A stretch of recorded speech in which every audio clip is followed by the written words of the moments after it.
away from the feeling of the rest of the film, but it was also in black and white, which accentuated its difference. Yes, but it was newsreel. There was actual it was, newsreel. but somehow, I don't know, it just seemed to me like a wart. I tell you what, if you walk off stage and find out that $203,000 have gone up the spout...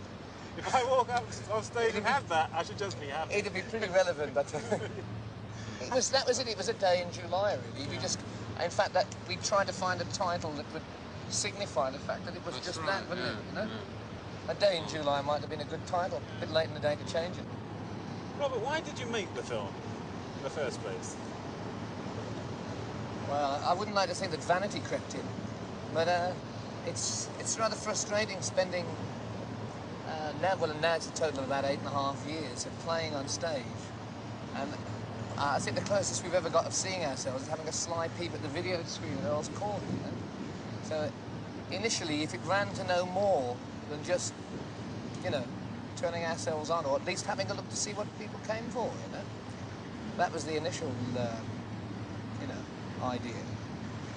And from there on, we just wanted to capture one moment in time, you know. I mean, it was... Now it's got to the point it was a while back. You know, the time may come again when we reach a point that we say, right, you know, let's have a go at this one. Let's see how this looks, you know. It's ironical to me as a television producer that it's taken an extract from a commercial cinema film to bring Led Zeppelin back in performance state, back onto the small screen. Well, you obviously have persevered with a positive line of not appearing on television anywhere in the world, I believe.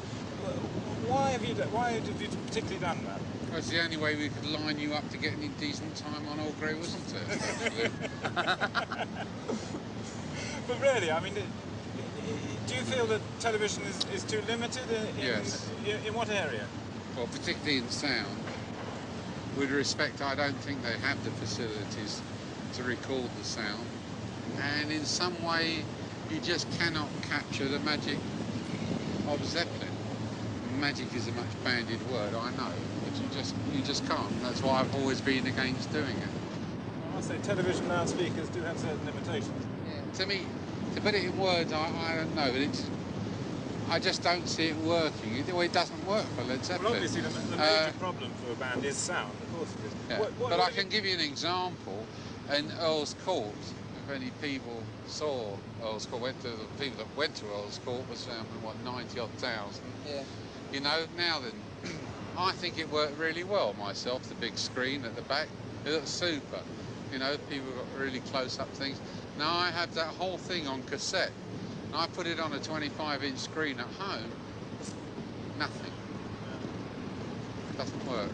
What have you done about the cinemas you're going into? Have you done anything special about the sound there? Oh, you be very careful on the cinemas. I think there are certain cinemas that can accommodate the 4-track stereo that the film is presented in initially, and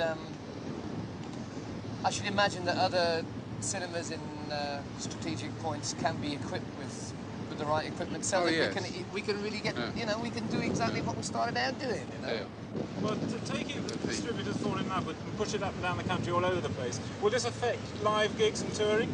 No. No way. I mean, you would currently tour at the same time as the film is showing? Well, not immediately it comes out. No, but I mean, if it was still showing around the country, that wouldn't influence you? I mean, we find John Paul Jones in time, you know, maybe. Well, thanks very much for coming along and chatting to us. Maybe great. in 5 years' time, we'll see it brought up in a package and shown on BBC as a television special. Actually, I didn't let them have the television rights. Curses! Foiled again. Thanks very much indeed, Robert. All right, great. Get well soon, Bob. Yes. He's lost his voice. Blowing in the Wind on the River Thames, Robert Plant and Peter Grant talking with Mike Appleton. And the sequence tonight is the one which impressed me the most.